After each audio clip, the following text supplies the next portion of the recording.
Hello, hello. Welcome back to another episode of Roasted on Rooftops. I'm the host, Weedosaurus Rex. I got Chop Easy in the background. He'll be coming back here in a little bit. Smokey is off doing smoky things, and we got our special guests. It's me, your boy Kaio Kane, the rapper on the Raptor, man. What's going on? Hey, man, how we doing tonight? I'm doing pretty good, man. Doing pretty good. That's good, man. I appreciate you taking time out and coming on the show.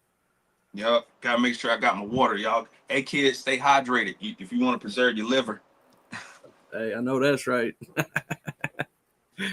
Oh man, so do you wanna tell the people just like briefly about yourself? We'll kind of let some people come in, and then we'll start the questions. Well, I'm a North Carolina native. I'm from Rocky Mount, North Carolina. Um, just your average guy, former athlete.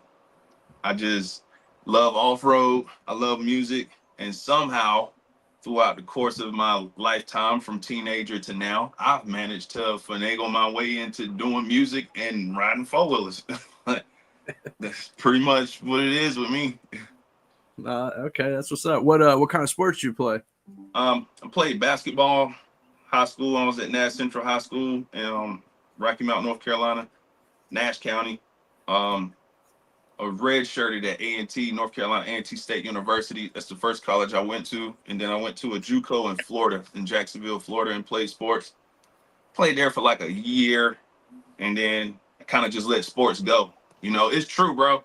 You got to kind of have a strong support system to make it all the way through this sports thing. But I played all the way through my collegiate level.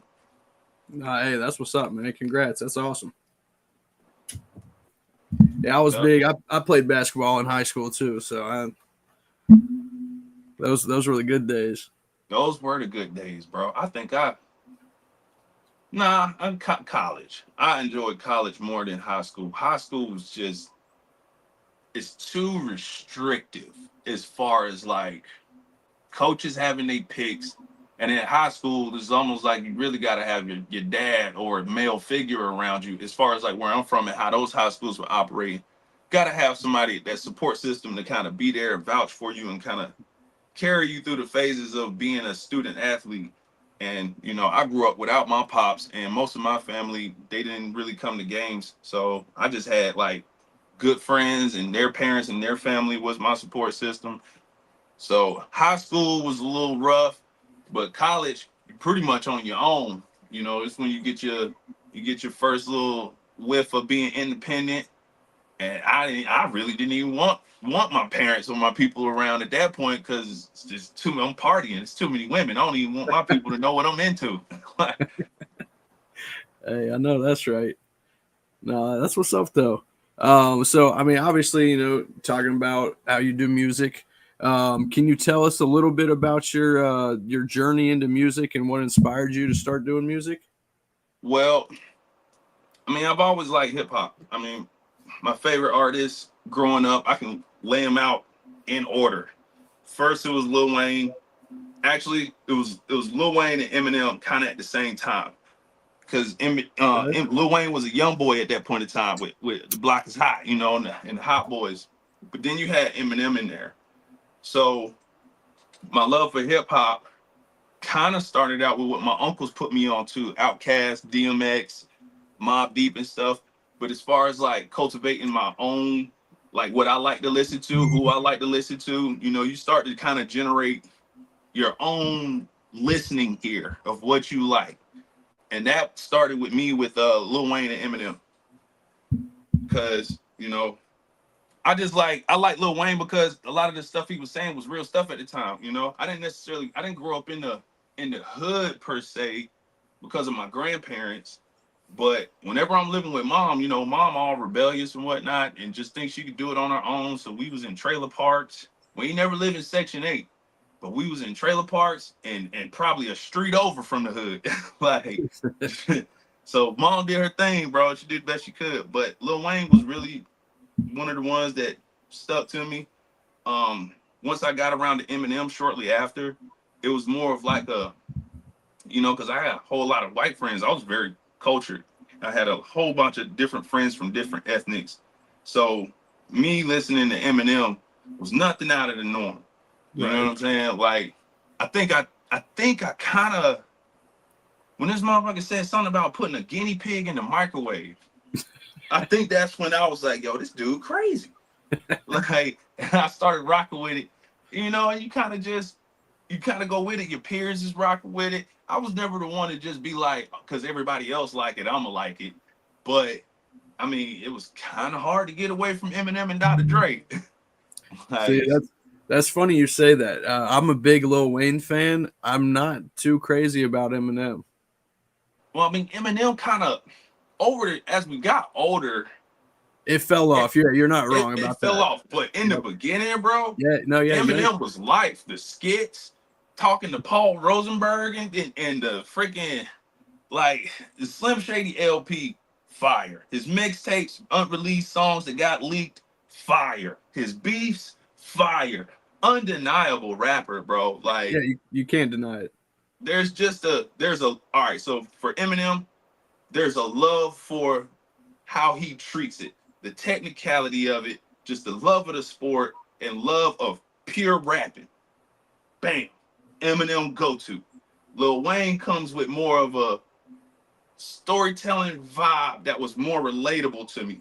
Like, I like Eminem, but I ain't gonna never put my guinea pig in a friggin' microwave. But it was dope when he said it. You know what I'm saying? Like, that's how I kind of look at it. But No, that's funny. So starting out, what were some of the biggest challenges you faced, and how'd you overcome them? the biggest challenges being homeless on my own accord, being stupid, freaking in college, just not wanting to call home and ask for help. I mean, it's hard to ask for help, though. I mean, being real, you know what I mean?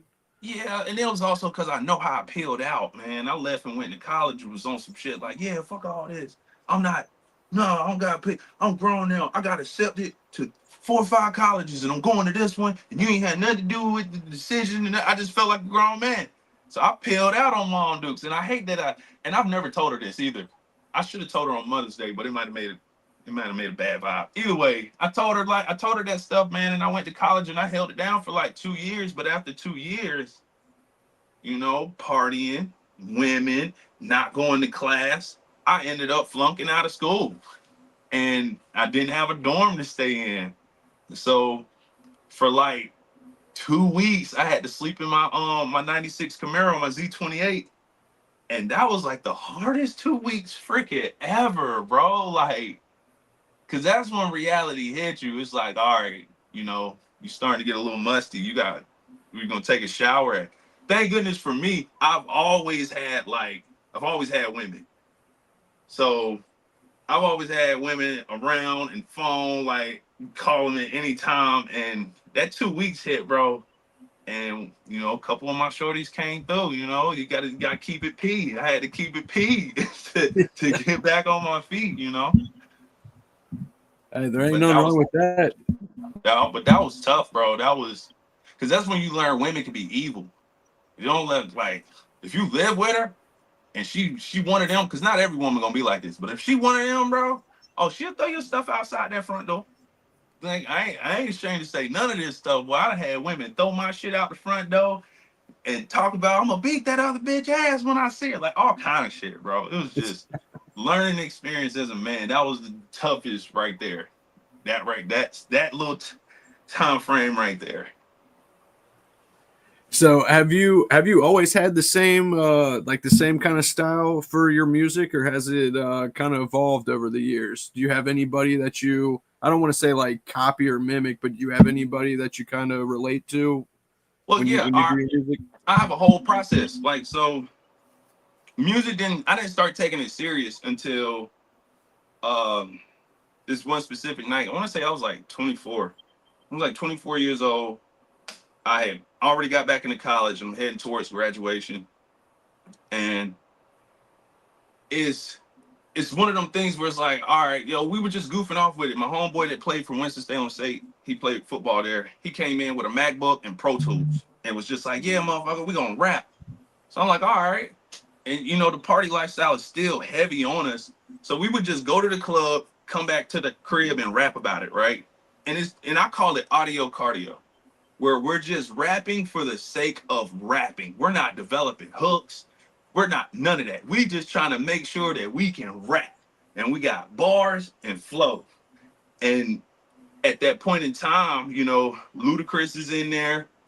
As far as my style, I do within this audio cardio, I have a process. Like if I like an artist and they dope, then yeah, I'll go in that studio and directly mimic until I can figure out that formula, and then I take from it what I want, what I like the most, and keep it. It's like, because you got to know what works, and that's generally how you build. How I built my style is to how hip hop even evolved. You got the people who came before the artists that we know now, and they're influenced by it. So at some point in time, you can hear remnants of them rapping like the artists that they liked or looked up to, and then they kind of came into their own. So that's how I do it. I'll mimic an artist that I like. There was a point in time I wanted to rap like Eminem, and I tried it to the best of my ability. And then once I realized, it's like, all right, that's kind of tough to do that. So we're gonna just take this, which would be like Eminem's serious tone of voice at times. He can have a very serious tone of voice. I like that. I took it. I kept it. It's in my repertoire. But Ludacris, who came after Ludacris? 2 Chainz.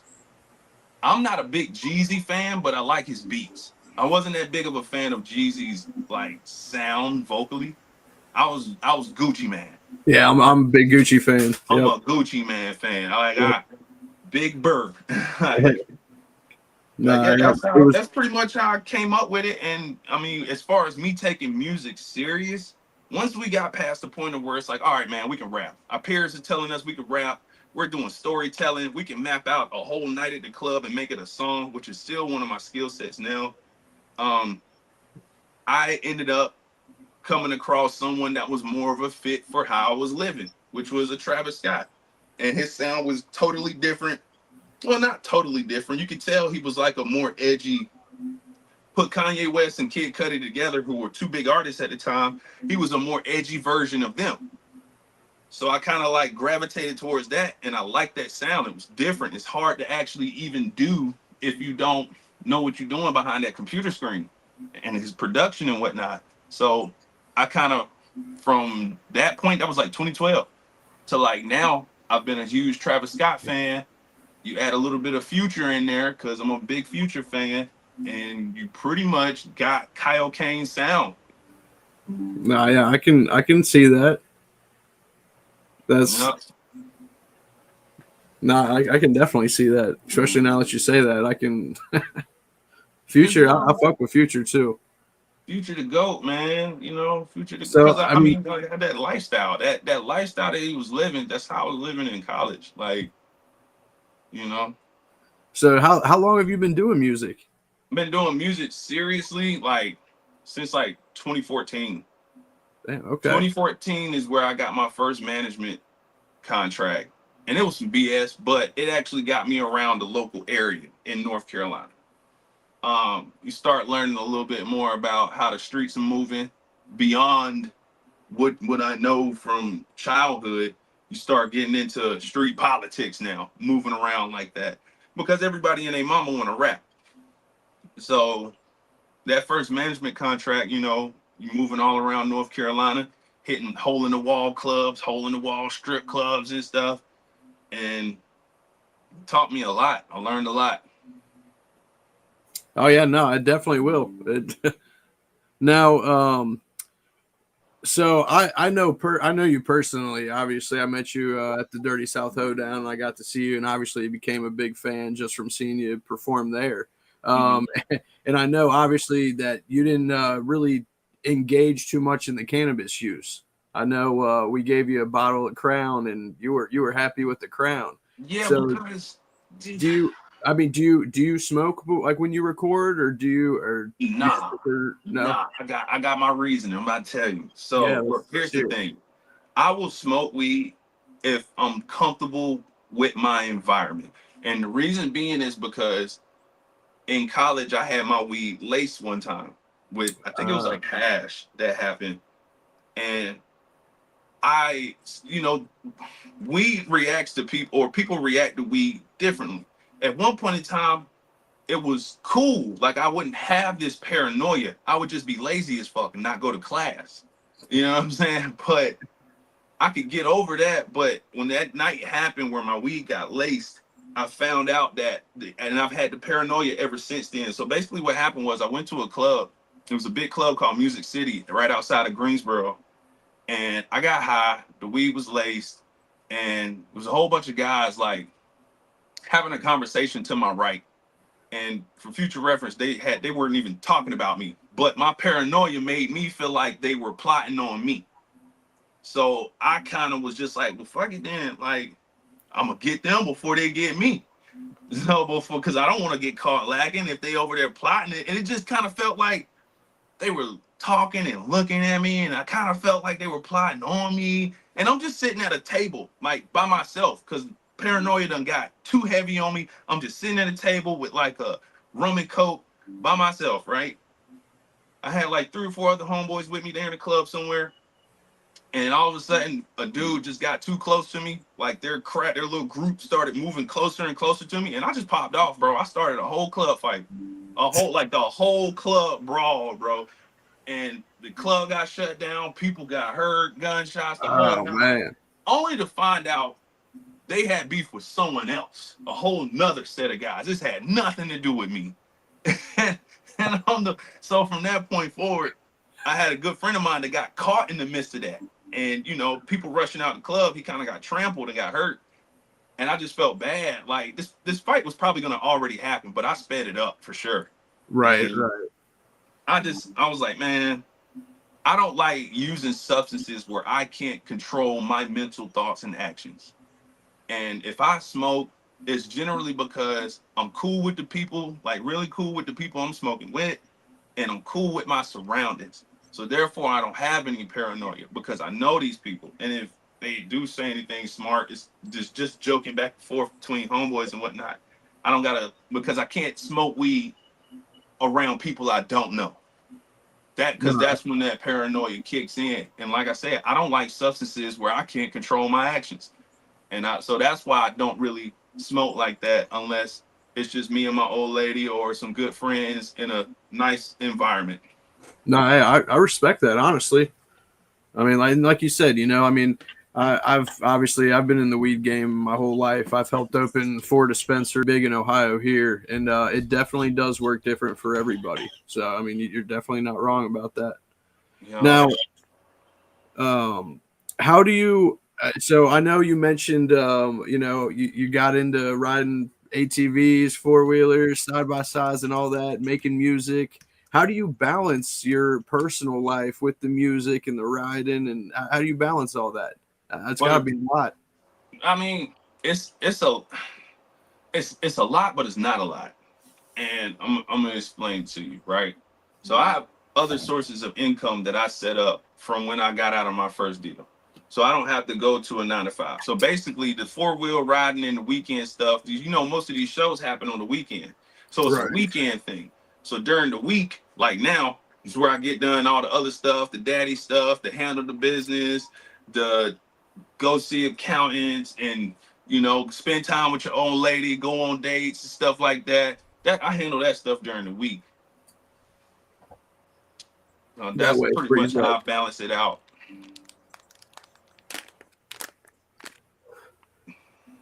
Now, looking ahead, what are your goals, or what do you plan to get out with your music? Do you have like a message, or you just, what I mean? Like, do you want to make it to the top, or are you just doing it for fun? I know you said you take it serious now, obviously, but Well, well, I've already been through the whole industry run, so I don't have. I have more of I completely have an independent artist mindset. That whole, like, you gotta understand, like this.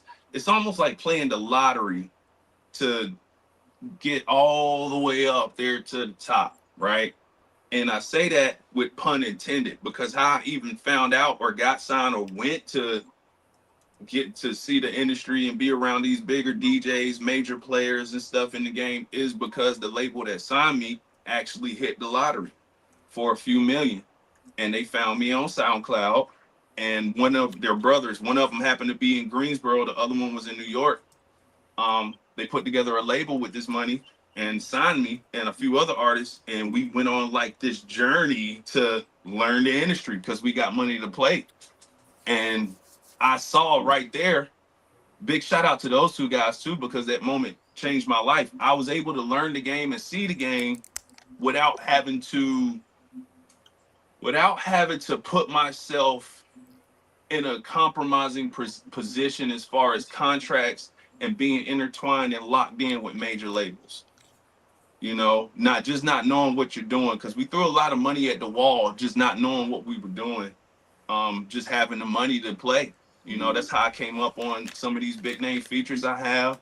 That's how we were able to kick it with them, party with them for like 3 years straight, bro. From 2017 to 2020, it was nothing but foreign cars, fancy hotels, NBA players, and radio stations from New York down to freaking Florida, Texas, Georgia, even out to the West Coast. We was running with these records and doing what we was doing. So I got to see the game.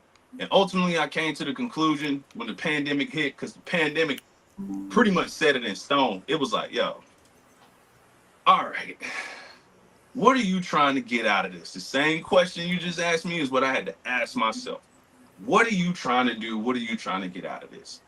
Well, I think I'm comfortable with a couple $300,000 a year off of music, entertainment, and now off-roading. I'm cool with that. I no longer have the ideal of, yeah, I want to make it to the top and this, that, and the third, because it come with too much. And the street politics, once you get that far, can get very wicked. And the game is oversaturated. So just playing an off-road gave me a whole new market to rock with and just do my thing and kind of just, do my thing, make some money, fuck some mud crickets and stay out the way. Like, Hey, I know that's right. Shit, I fuck with that. That's Hey, nah, for real though. So, I mean, you said obviously you worked with some big artists. You name some of those people, some of the bigger people? Stunner for Vegas, that was signed to the Baby at the Yep, time. yep. I know who that is. 2 songs with Lil Baby, one released, one unreleased. shout out to that. Lil Got It, that was with he signed to YSL still. I have that record with him, and we never put that out. And then there's a record with Moneybagg Yo that didn't come out, and the reason being is because that's when we got to the point of understanding, like, yeah, you can pay for the record, you can pay for the feature, you can even come up on a deal for the feature, but if that artist is signed, you still can't put that record out because you got to clear it with the label that they're signed to, and that's where the big ticket comes in at. So that's why a lot of these records didn't come out. So they're double dipping. Well, yeah, that's how the game works. They like, the artist charges you $250,000 for a feature. Best believe that the label that he's signed to, in order for you to clear that record to put it out legally, they're gonna want their $250,000. So now you at $500K.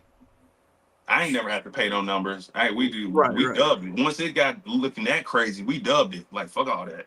Like, that's wild. Damn.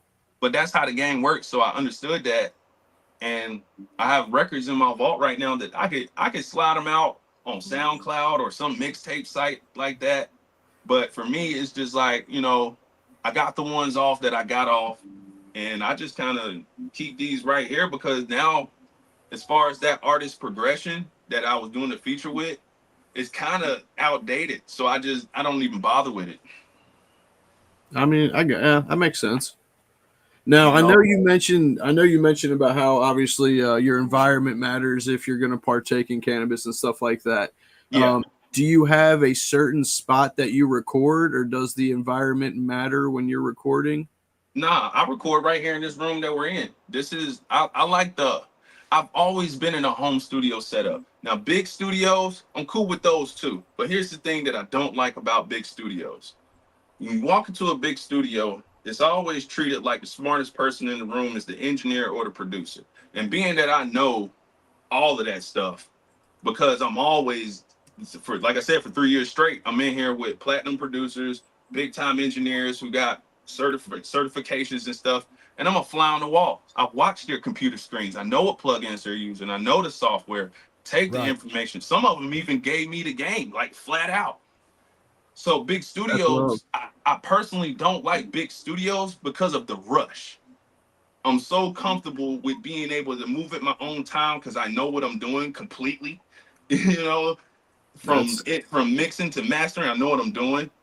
So I don't like the rush. Big studios create that energy of rush. Hey, go in the booth, record, and it's a rush. You're on a time scale. No matter how much time you booked out, you're still on a freaking time scale. And I hate that. I can't stand it.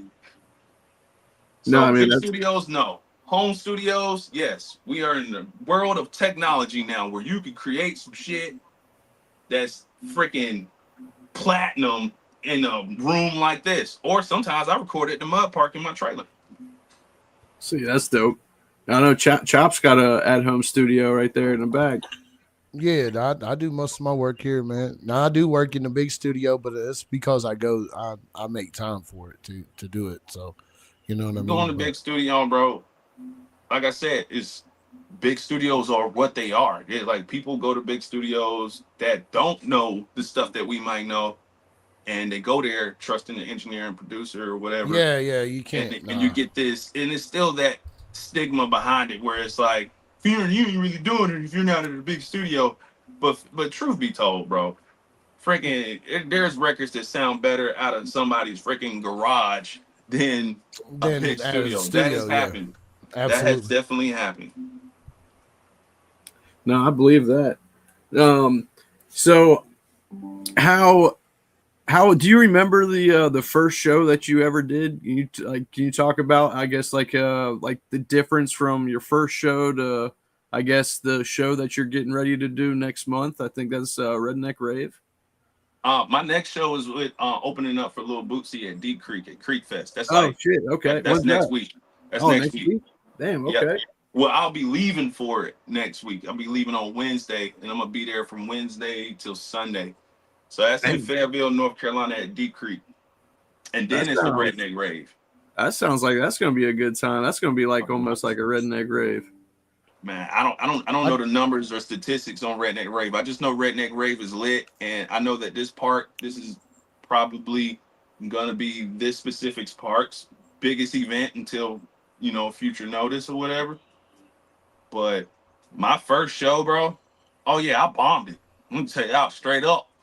If it, hey, some artists might have a story was like, yeah, my first show, I killed it. Not I, not me. My first show, I bombed.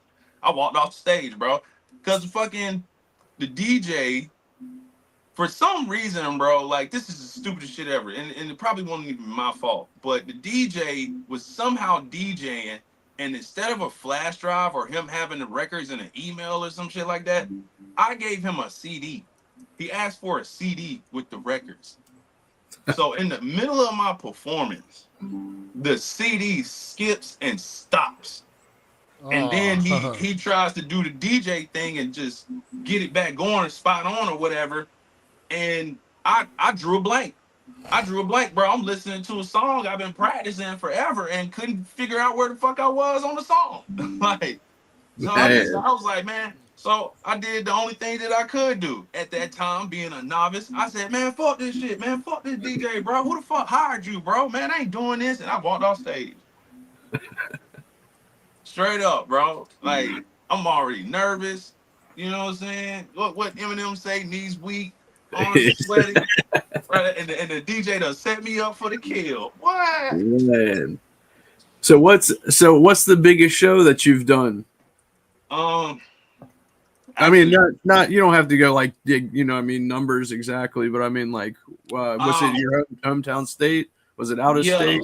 Well, I think this show I'm about to do just may outdo it. But Okay. the biggest show I did was when I first got into off road because I never got to get on the road and perform with Lil Baby or Stunner for Vegas because that's a ticket too. And by that time, the label I was signed to, we were coming to the end of the contract and they just didn't want to spend their money. So we was all just gonna take what we made and we went our separate ways. But the biggest show I did was at Busco Beach for Daisy Dukes. And that was to my surprise. I didn't know that, that video is on YouTube as well. And it's just like, I'm thinking 100 people, 200 people, you know, and to see that drone footage, bro, and to see all of those machines, four-wheelers, side by side, they're just standing up on that shit. Fucking, and I touched the mic. I'm like, God damn, you know? But luckily by that time, I'm already well seasoned in performing. I just zone out. I just lock in and zone out. I don't even see the people unless I see them in my peripheral and I respond or engage. But I just zone the fuck out. Like, rap my shit. I'm an autopilot after that. They said this. Like, Man, so speaking of you said the Redneck Rave. You're gonna be performing at the Redneck Rave. yeah, as long as everything go like it's supposed to. I don't know if any changes are happening or anything. But yeah, as long as everything go like it's supposed to, yeah, I'm gonna do my 2 songs. I'm gonna do Rapper on the Rap there and On Your Knees, Ho, and okay, going back to party. Nah, see, that's lit. No, those are definitely 2 good ass songs. It should be a good time. No, it's gonna be a great time. I mean, man, you definitely turn the crowd up. You put on a great show. I'm excited that I'll be able to see you again. You know what I mean? So you said you didn't really get to do much traveling. So did you mainly do all of your shows in your home state, or did you kind of get to? Well, so before 2017, from 2014 to 2017, I'm in North Carolina, moving around North Carolina. Once I got signed to that indie label in 2017, now we're moving around. But we're still doing like small clubs, small venues in Miami, New York. I spent a lot of time in New York. It was like 6 months I was up there in New York. Can't even recall all these venues, man. New York has moved so fast, bro. They just, all of them act like they got ADHD or some shit, bro. They do, like, man. You ain't lying. I've been there. I ain't never been. So It's fucking crazy up there, my dude. anxiety was up so high in New York because it's like every time you turn around, bro, it's like something. Hey, yo, son, boy, yo, we about to go over here, yo, we about to do this. Hey, yo, boy, get in the V. And it's just like, I'm no stranger to a wild lifestyle, but when you talk about guys like that now got some money and we're in foreign cars, bro, the shit was crazy. I was stressed the fuck out. Not even gonna lie. I wanted to go back to North Carolina, bro. I gotta see some trees out this bitch. Like, he's ready to go. That's funny. So, do you got any upcoming projects you're working on? Any? I know he just dropped one. Yeah, I just dropped Pretty Girls Like Trail Rides. Spin off of 2 Chainz, Pretty Girl Like Trap music. Pretty Girls. Spin off of that. That's yeah, why man. I was leading up to that, you know. That's the one I just dropped. And all of those songs up there are I have this text thread. One is mixed guys, girls, homies, business partners that want to be involved with it. And then I have one that's just straight up females.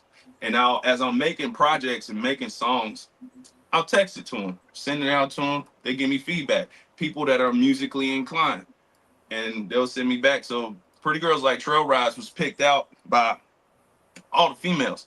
And it kind of held the same concept that 2 Chainz said, like, yo, pretty girls like trap music. They do. So what I've known for a long time and what I figured out is like, yo, these chicks really don't give a fuck what you're saying in the music. Like, some of them do, but they really don't give a fuck. As long as the beat sounds fun enough for them to dance and bullshit to and say some wild shit, like, then they going with it, you know, especially if it's another female rapping, because, you know, girls gonna always talk about their pussy and stuff like that. It's gonna always be that type of stuff. But as long as the beat dope, then it's cool. So I let them pretty much lay out the track list.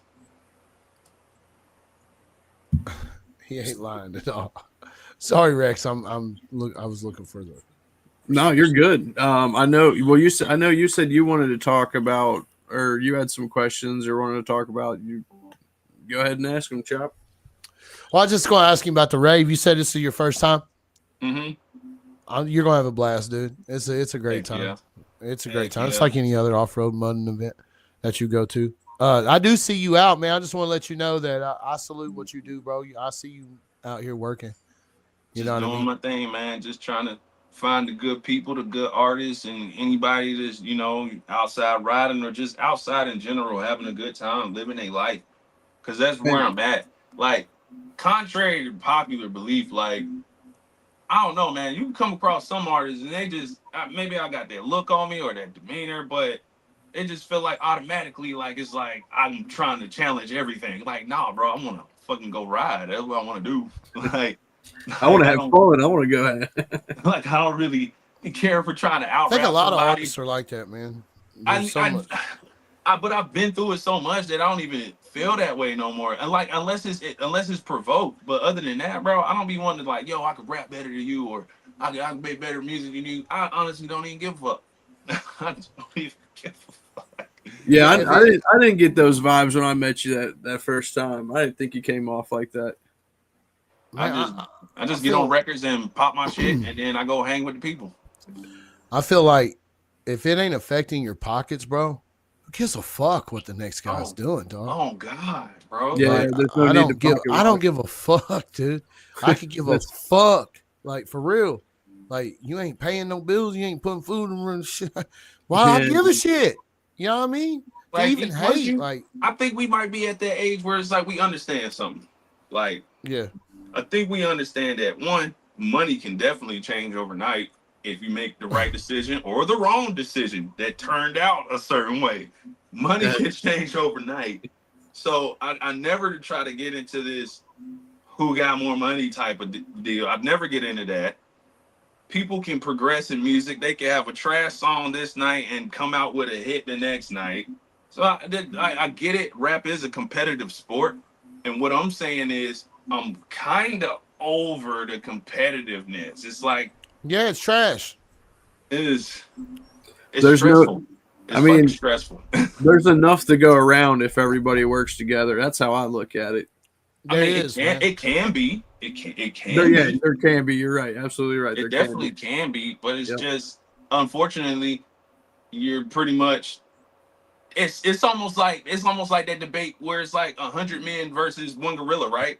It's like, Yeah. yeah, sure enough. It's enough of us to go around. We should be able to take this thing down, but at the same time, you're asking 100 men to cooperate with each other and make a plan and do and what? How is that That's a hundred? that's the message, dog. That's the message. People ain't getting it. They're They just not. How? It's they going look way at over their head. yeah, they're not seeing it. That's 100 men that strategically have to put it together. They'll lose. That's how men be nowadays. That's how it be. We'd lose because we'd be too worried about fucking competing with the next guy to kill the gorilla. You know what I'm Yep. saying? Like, The gorilla's just gonna sit there and laugh at us and win. I don't even think it's competing to kill the gorilla. I think it's more of a like a how's this plan gonna go so that I don't die? Yeah, yeah, I see what you're saying. Like, Yeah, this is I think it's more of that. It's like, yo, like I'm not I want us I want us to beat the gorilla, okay? But what kind of fucking plan are we coming up with here so that I yeah, don't die? Like I still right, gotta right, eat and live. Like right. No, I it's get it, man. Like instead of working together, though, they would figure out a way to save their own ass. yeah, A you lot. That's how the and world is. that's how I look at this situation. It's generally what it is, and that's why it's like, yeah, there is enough to go around. But are we gonna cooperate to even do that shit? What up, Nah. chat? How we doing? Yeah, it's wishful thinking. I mean, there's it's few from far, but now tell the people a little bit about your brand. You got OwlSide, which I fuck with that, man. Outside, man. I've been an outside kid since I was a fucking kid. Since I first learned to read, bro. It was come home, do your homework, show your parents you could read a little bit outside. Like, and Yeah, if you live in your life, even all the way into adulthood, bro. If you out here getting it, if you out here big stepping, putting food on your family's plate, putting clothes on your kids, your people's back, you making stuff happen, then you outside. And you know why you outside? Because you can't really do that from indoors. You can't do that from indoors. So the outside is just a play on words because I'm a night owl. Owls are out at night. And if you say outside or outside, either way, it kind of sounds like the same thing. So it's just a play on words. And it's a brand that I created to encompass how I live, but not be directly attached to me. I wanted it to be a movement that people can gravitate to and know that I'm only living like this because y'all are living like this, and we all outside. That's what it's for. It's not necessarily for me. It's for the people. I That's some know real that's shit right. right there, dog. That's That's some that's some what I'm real trying shit. to work on right now. Like for real.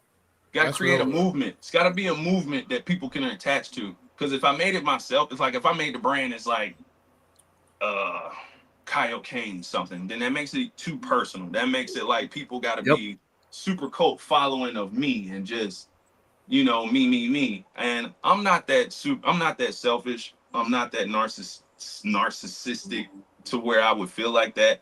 I get my kick out of seeing people grow, seeing people do their thing. And if I had a hand in it, that makes me feel even better. Cause like I said, I'm a former athlete, bro. And I was never the one. I'm a team player when it comes to stuff like that. When my boy can shoot that rock, then goddamn it, he hot. Get that boy, find a way to get that boy the ball. You know what I'm I know saying? that's right. Like I know that's right. that's how I look at it. No, that's real shit right there for real. Now, do you have any advice for any up and coming artists? Yeah, my advice would be take your time, be patient, don't rush it. Everybody wants it right then and there.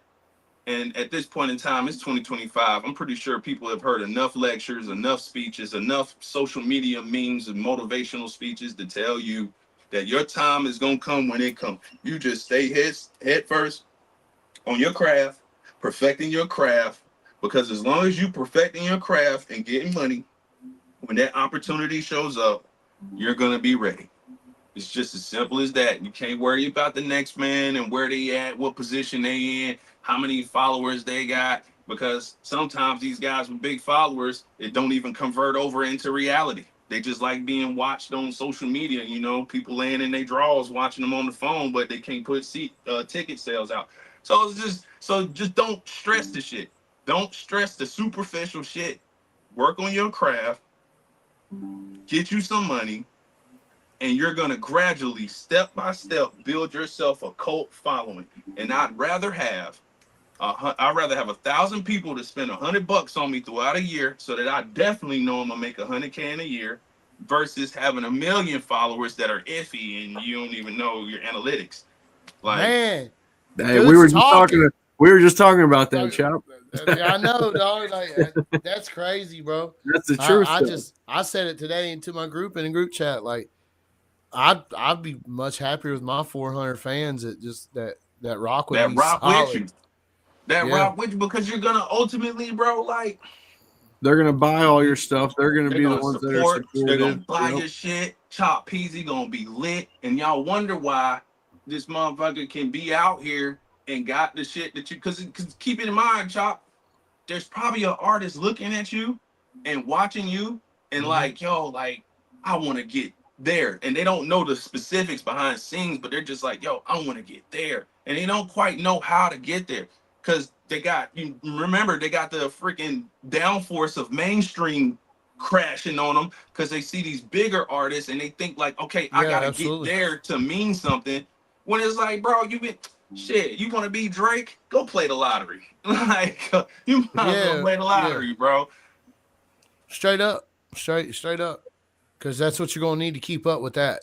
Straight Yeah, up, for sure. without And major label backing, you can't. It's a it's lot of expensive. things that got to go correct in order to break through that veil and go all, like, not even where I've been. I'm talking like solidified, major deal. Republic Records, sign contract. They say you sign your soul over, but if you negotiate correctly, it ain't gonna be that bad. Major deal, and you're up there, right? A lot of stuff gotta go right. Like, I don't think some artists understand how much stuff gotta go correct for you to get to that level. But and then I'm not saying that it can't happen. I'm just saying that you shouldn't worry and stress yourself about it because you're gonna burn Right. yourself out. You just gotta Yeah. step by step Find you an avenue, make some money, man. make some Make money, yourself a living. and doors will open. And you Absolutely. might find yourself at that freaking crossroad where it's like, damn, never thought I'd get this far, making some money. I bought a Corvette or whatever.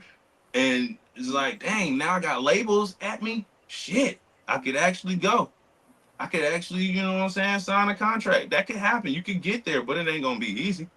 It ain't gonna be easy, bro. No, Unless you not at just all. what is it? What did they call it? Probability thingy, where it's just like, you know, you go viral on the TikTok, on the freaking social media, and you just got one of them records, and the right person heard it, the right team of people put money behind you, you signed the right deal. See, even just saying that, bro, it's so much that gotta go right. Like, There's so much into it, man. You're really dropping some jewels on them, dog. That's one of the realest interviews I've had in a long time, dog. bro, we live Like we straight live in up. internet days, bro. We live in 2025 where we have the freaking internet and all these platforms are evolving and shit. Man, go out there and post every day until you get you 100 solid fans. Yeah. And if you strategically do this correctly and you quarantine a region and do that, now you about to sell some tickets. Like, Yeah, yeah. Asses in the seats.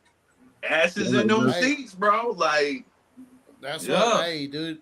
I tell these guys all the time, like, bro, you got how many streams? All right. How many tickets you sold? Where's your hard ticket count? What you mean?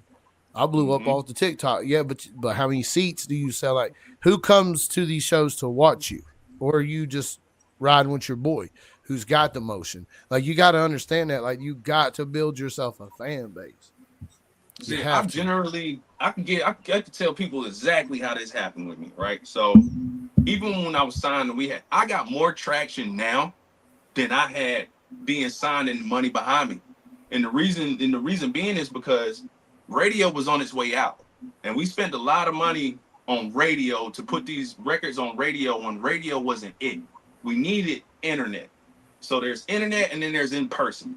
So if you can put money on the internet via ads, correct ads, not buying followers and fucking up your algorithm, run the correct ads for that platform, Google AdSense, Facebook ads, TikTok promote, business, TikTok, whatever.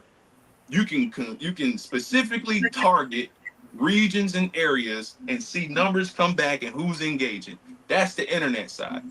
So that's what I was Yeah. doing during the pandemic. Internet. Once I popped off on my first few viral videos, I had enough data to really start digging into this shit, you know? And Yeah.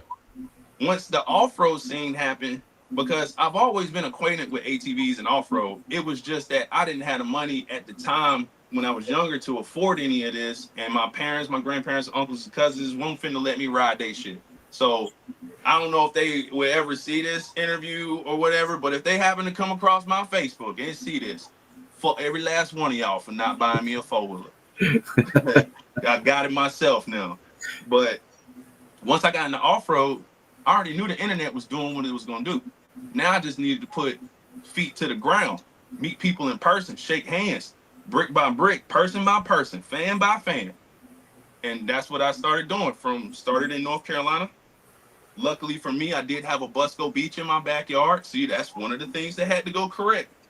There's a Busco Beach in my backyard that already he got said traffic, that's what he you know? said. That's one of the things that I had to go right. Yeah, Like, because hey, he's speaking, dog. if the traffic is 30,000 people on any given event, motherfucker, Yeah, all you got to go out there and do is find your people. Like, all That's you it. facts, gotta do is get out there and find your people that's gonna fuck with you. Like, that's it. facts, And I facts. just did that in every state and kept going. And along the way, you'll meet artists. You're gonna meet some Chop Easies. You're gonna meet some Weedosaurus Rex, and you network and you just be a solid stand up dude and just don't ever be with the fake or the fuck shit. Like I know some artists like wrestling and whatnot, but shit, like nah, I'm a, They said we ain't WWE over here, dog. We I'm keep it not real. WWE, and Hey, bro, I'm it's gonna keep it a wild. band. Hey, no, hey, It's that's real shit. wild. I respect that. Chop knows, man. We're authentic, dog. We keep it real, 100% over here. That's how it's gotta go, Absolutely, man. man. That's how it's gotta be. You need more authenticity and less, even in mainstream, bro. They need more authenticity. Cause I'm about down. I don't know. I think I just hit that age, bro. I'm in my 30s. I just hit that age where it's like, all right, how many times y'all gonna shoot people? Right, man. It keeps I'm happening. rapping about the crazy same work. shit. Like, all right, how many? I mean, and I still put some of it in my music because I know them young boys. I know they like it. I know them YNs like it. So I still put some of it in my music. But for the most part, it's like, bro, you ain't enough switches in the world to put on a fucking Drake. like you don't gotta tell me. We get it all. I get it. I get it already. Hey, it's like who can make the hardest one, who can make the best one. It's crazy. But I mean, I've had to switch up a lot of the style I do because my first album, dog, it's a hustle album. You know what I'm saying? Mm-hmm. We shooting and we trapping.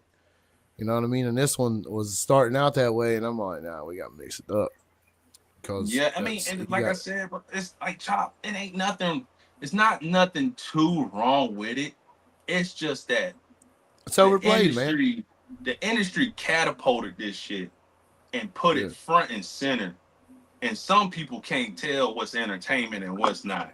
And if they live in that environment that's being described, now they're kind of being influenced to it. I never got influenced to the shit. Like I said, Eminem could never convince me to put my goddamn guinea pig in the microwave. Sounds dope when he said it, but I got common sense, guys. You know? That's how I look at it. Hey, that's funny. Well, I know we got about 4 or 5 more minutes.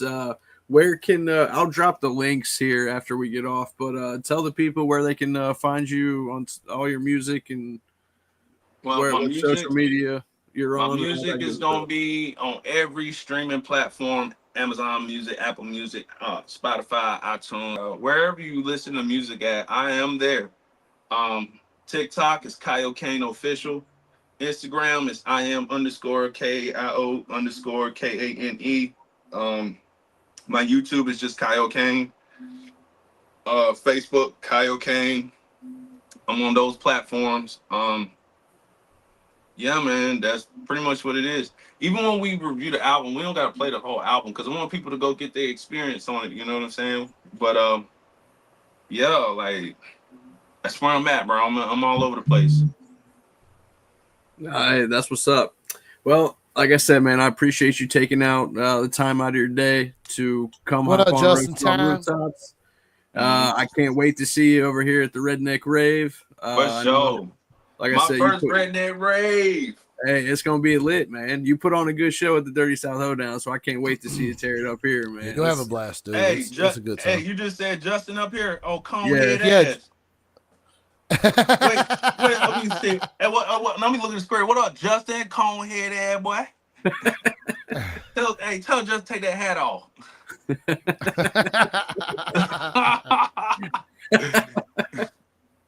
No, bro, cool, man. Bro, cool. Hey, Justin's cool. Hell yeah, he is. But yeah, big shout out to him, man, for creating something where, you know, sometimes I look at the dude. People don't know what he go through, or to be even do some shit like that with the Redneck Rave, and he keeping it going, bro. Big pimping, big stepping. Like I always said, Justin comes off the type of guy that don't respect shit but big stepping, and that's what the fuck he do. So Redneck Rave, I'm coming out there. It's gonna be my first time out there. I'm probably gonna be I don't even know what day I'm performing. That'll probably be the day I'm the most chill. But other than that, I'm gonna be off the Richter scale. I can't wait, dude. I'm so fucking excited. I'm excited to meet everybody, shake everybody's hand. He said he'll fall down a hill and break a collarbone looking at boy. I almost died because Justin put a sticker on my arm. He threw the weight balance off.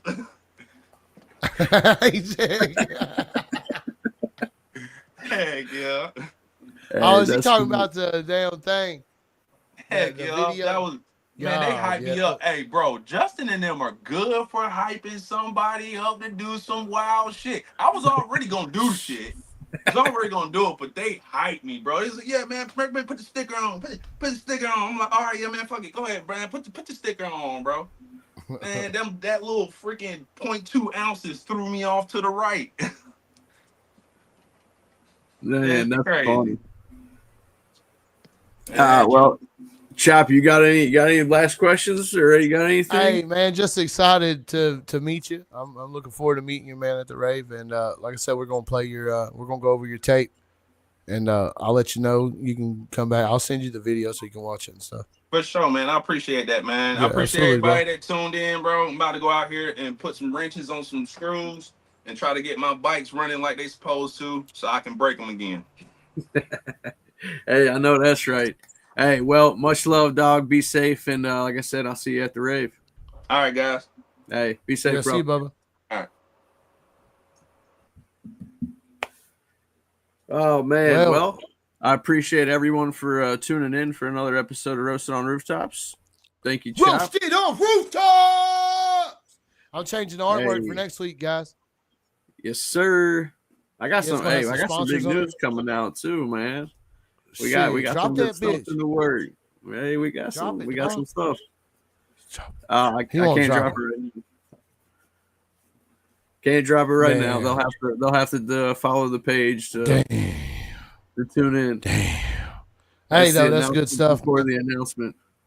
What do you guys think about Roasted on Rooftops chat? Do y'all like this segment each week? Y'all like this stuff? Hey, Justin Time says, shout out to you, We the Source Rex. Hey, shout out Justin Time. That's somebody. Hey, That's man, somebody for real. When I met him, I looked up to him. I was like, man, I like what he does, and I like what he's about. We all have to look up to him, Rex. What you mean, dog? What up, dog? Okay, I see what you mean there. He, Funny. Yeah. He cool guy though. You know what I mean?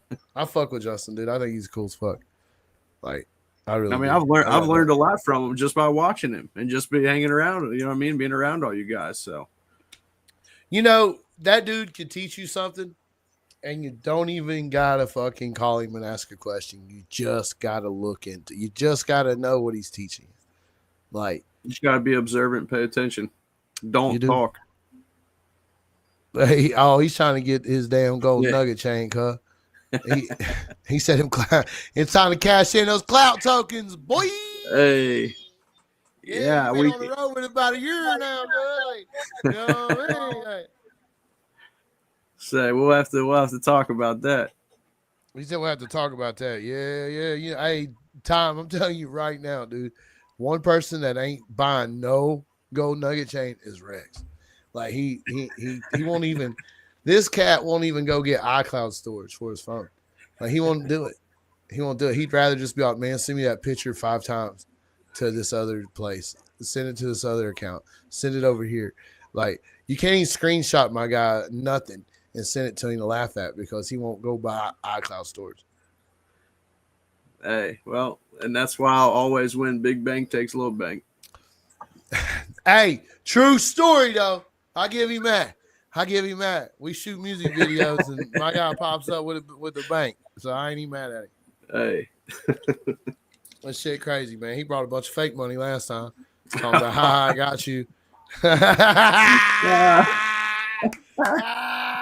God, no, son. Oh, man. Hey, you know I love you, Rex. You know it's all love, dog. Hey, that's funny shit. Hey, but I think it's time that we did a Roasted on Rooftops where I interview We the Source Rex. Because at the end of the day, we wouldn't have Roasted on Rooftops without We the Source Rex. And I want to ask him some hard-ass questions. No, yeah, I'm sure a lot of people would like to know and have some questions. I'm for it. Yeah, a lot of them want to know who's the man behind the We the Source Rex mask. Yeah, they ain't getting my government name. I'll tell you that. Yeah, I won't drop it on them either, dog. Yeah, it took me a hot minute to realize it, and it took some. I think it was you that fucked up, or yeah, it was you. Yeah. I remember you sent me your Cash App or something. Oh yeah, who the fuck is this guy? I don't know this guy. Yeah, that Cash App gets you every time. Hey, y'all, when we put y'all onto some game, this is what's crazy. If someone calls you from a number and you don't know it, and like they're harassing you or whatever, you take the number and you put it in the fucking Cash App, and dude, it pops up every time. Like I try to Google it. Yeah, Google is no good no more, bro. Put that bitch on Cash App because you know what people don't play with? They motherfucking money, man. They don't play by their money, man. Hey, you know that's facts. Hey, so they definitely put their goddamn name on that, boy. So I love catching a fucking hater or a troll that way. Like that's one of the funnest things to do. And then you request $1,000 from them and be all like to hush money. That's what I told this one chick. She was being real mean about Summer Rain. Fuck you. You're only using her. And you're like, no, I don't. Like I sent Summer Rain some money, like straight up for helping out on the panel. Like it wasn't nothing. I didn't use nobody. And that girl went crazy, bro. She called me names and shit. So I put her phone number in the fucking cash app and popped up her, bro. And I requested $1,000. It was funny. That's fucking hilarious. Yay, bro. Hey, if you're going to troll, you got to top it. You know what I'm saying? You got to top the troll, guy. You know what I mean? But hey, Read the Source Rex, man. Appreciate you having me on here, man. Thank you for doing this with me on Tuesdays. Hey, no, I appreciate you, dog, for real. You know, it's nothing but love, and hey, we going only ways up. All the way up. All right, appreciate guys, y'all tuning in. See y'all next week for a special episode of Roasted on Rooftops. Whoop, whoop, whoop. And then I'm going to try to get us big, I mean wide special guest up on here soon. So just hold her down, boys. Oh, buddy. Yeah, we gonna have enough room? Probably not. Oh, but it's okay. There's two, because there's two of them. Rich Regal, what is good, dog? The richest of the regalist. All right, y'all. Appreciate everyone tuning in. Much love, guys. We'll see you guys next week, night. next Tuesday. Hey, remember, Country Rat Shit Tonight will be aired on Triple T's channel. So you got to go to Triple T's channel. Triple T, God. Triple Cheese is what I said. So go to Triple T's channel. We're going to be over there. It's going to be Tuesday Night Unity. It's time to rock out. We're going to talk about some bullshit, and we'll probably go over some hate that people gave to me today. So I'm sure that's, probably talk about Johnny Gobble, probably talk about, definitely probably somebody else and somebody else and somebody else. Man, fuck the haters. But they give you free promotion, so. Free promo. Hey, Slop Easy shirts coming soon in the version of Looney Tunes. It's going to be great. It's going to be fantastic. So it's Triple T, Chop Easy. It's Unity on Tuesday over on Triple T's channel tonight. This has been Roasted on Rooftops. I'm your co-host, Chop Easy. This is your boy, Weedosaurus Rex, owner, CEO of Roasted on Rooftops. You like how he puts that stamp on that bitch? Like, he letting everybody know. He like a dog, alpha male dog. Got to leave his fucking, you know how they kick the dirt up with their feet? Like, that's my guy. So, right? Hey, that's comedy. You know? Like, all right, y'all. Appreciate everyone tuning in. See y'all next week. Whoop.